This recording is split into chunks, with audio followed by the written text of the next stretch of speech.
I have a little presentation on the reason why we're sitting here today, and I will just load it up before we start here. So essentially what we want to say is, well, why bother with a framework for training polypectomy? So I'll just share the screen here and we'll be on to the presentation. Hopefully we see that in the conference room. I'll just make it so it's easier to see that. So what we're saying is, why train polypectomy? Well, the problem is that patients suffer if polypectomy is done badly. So Roland has really driven the field in respect of post-colonoscopy colorectal cancer. So this is really a hard endpoint. If you do a colonoscopy and then a year or two later, your patient gets cancer, that's a bad thing. I think we all agree on that. And I'll tell you who definitely agrees on that: patients, right? Patients don't understand that. And there are multiple reasons why that can be, including that you missed something, commonest reason probably. Bowel prep was bad, didn't sort the surveillance interval out. But another reason is that you did either a bad polypectomy or you didn't do a polypectomy, or you did a polypectomy on something you shouldn't have done a polypectomy on, and then you left it and the patient skipped surveillance and then they come back with a cancer. And what happens is that because of all that, we see this variation in immediate and delayed complications. So people who are taking on things which are too hardcore for them. We see patients getting surgery for things they don't need surgery for, either because the decision-making about cancer risk is wrong, or because patients have procedures for a polyp, say, the person can't complete it, and instead of sending it to a gastroenterologist, they send it to a surgeon, et cetera, et cetera. And so what does this lead to? It leads to an unacceptable patient experience. Some examples: this is a polypectomy site from 3 weeks previously. So this is the ulcer of the polypectomy, and here's polyp just left behind from a cold snare polypectomy. Here's a big scar in the rectum with a big amount of recurrence in it at first surveillance. Here is a failed, aborted attempt at polypectomy where the patient was then sent to a surgeon, and the disease, I guess what was in the pathology specimen, a tubular villus adenoma with low-grade dysplasia. So these things are real. We don't know how commonly they occur, because actually all the data is from expert centers. So maybe it's quite infrequent in expert centers. And if you look at the Australian series, it's very infrequent, but this is not the case in real life. And the reason we know that is because we know from big population studies of colorectal specimens that are sent to laboratories that there's a lot of benign polyps being resected for whatever reason. And it's not always clear what that reason is. Just let's talk about one thing, just to make the point: decision-making about cancer in polyps, right? So there's another 2 minutes on this and we're done. If you get it wrong, and we've been working a lot in getting on this, and so that's why we can sit here and talk about it. So the guys in Leon Moon's group in Holland. So just think about it, right? You have cancer, risk of a polyp, and it can either be low risk or high risk. Yeah. If it's low risk, all the guidelines in Europe and the West suggest piecemeal endoscopic resection or an EMR, because it's safe, effective, and doesn't take very long, minimal healthcare resource, patient go home the same day, right? So all these advantages of piecemeal mean that if there's not a big cancer risk, you should do that. And if it's high risk, then you should be thinking about another technique, but these are in yellow because they cost more money, the patient's going to go more risk, et cetera, et cetera. So I've said that. There's more risk on the right-hand side. So how do you make that decision? Well, you can make it with a biopsy, but we all have heard ad nauseum that biopsies don't make that decision well, because they take the surface and they don't see what's underneath. So you make it with endoscopic imaging. Now, we are bad at it. All studies show that we are bad at it, and those studies are in pretty much expert cohorts. So how can we improve that? Or more importantly, what does us being bad at it do to the patient? Well, for example, and so this is part of polypectomy training, understanding endoscopic imaging. You have to impart that to the people you're training. The benefits of endoscopic imaging versus histopathology, real time, assess the whole polyp. But of course, it requires expertise and it requires training.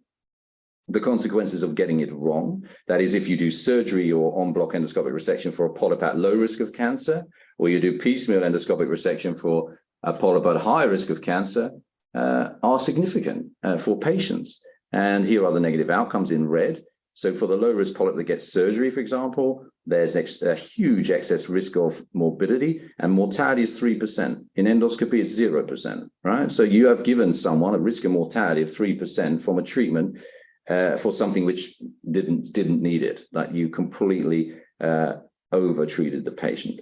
And for this way round, potentially if you piecemeal resect a cancer and you don't know that, and you send it to pathology, maybe you miss the piece, or maybe the patient doesn't attend surveillance with a missed piece. Firstly, and in all cases, the patient is delayed to what treatment they should have. So that's just an example of one, and I'll stop now. But this is totally dependent on one thing. Like, what is this dependent on? What is the ability of people to do endoscopic imaging dependent on? Well, the Japanese can do it.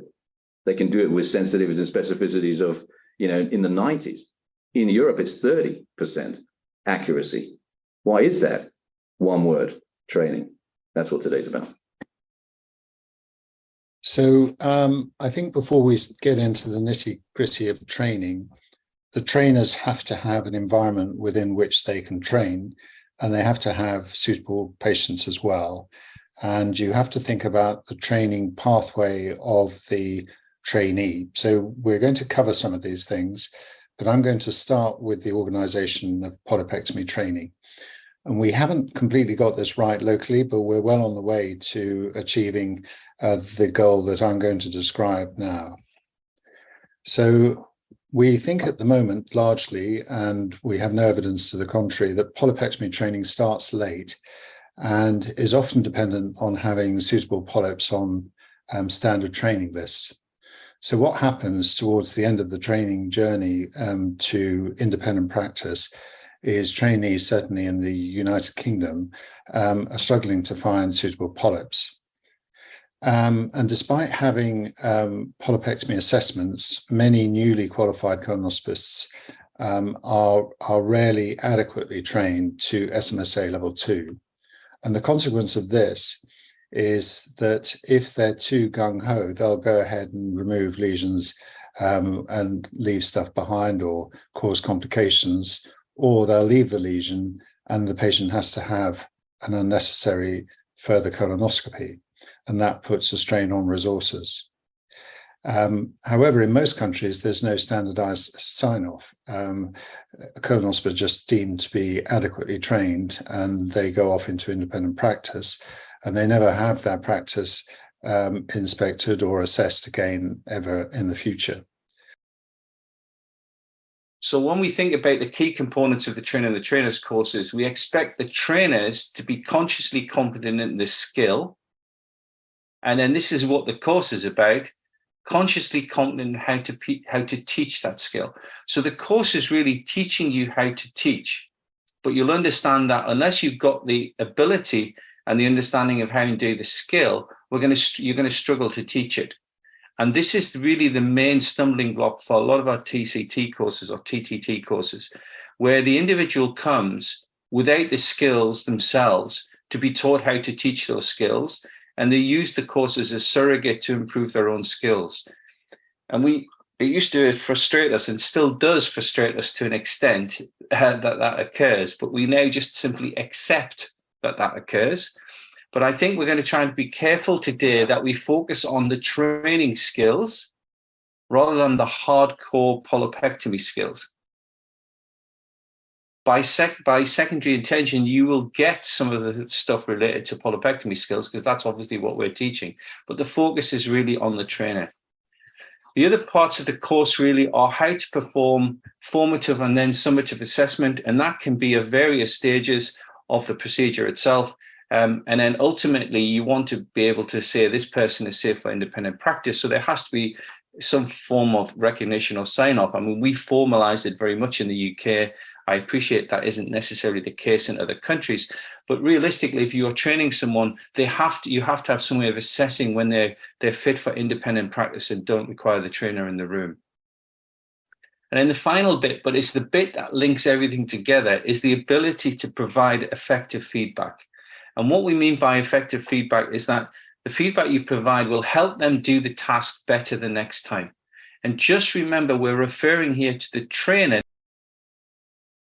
and that includes the knowledge, and I think critically here, the decision-making and judgment calls, And that's in relation to the polyp, but also the ability of the trainee. And David has touched on some of these things today. And of course, then the technical skills of the how to do the polypectomy bit. And to help with the training, we've evolved a competency framework for training. And this is essentially the basic competency framework. It's divided into 3 bits. The first bit really refers to the conversation between the trainer and the trainee before they go in to do the training. Then there's the training itself. And then finally, there's the feedback session. So each training is in 3 phases, and we'll see all of those phases today. So the way the course has been structured is we're going to have, throughout the day, there will be 4 training courses where your delegates in Ghent are going to be training trainees to do polypectomy on 4 cases. We will hear the conversation between the 2 of them before they go into the room. Then we'll watch the procedure and the training that takes place. And then we will listen to the feedback.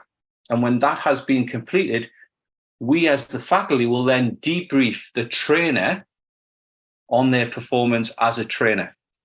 And we, to help us and to help you guys understand the things we're looking for, we will refer to this competency framework. And there are elements within this, and we will go through the different elements. And really, if you're going to be a good trainer, you should be able to tick off these different components within a training framework.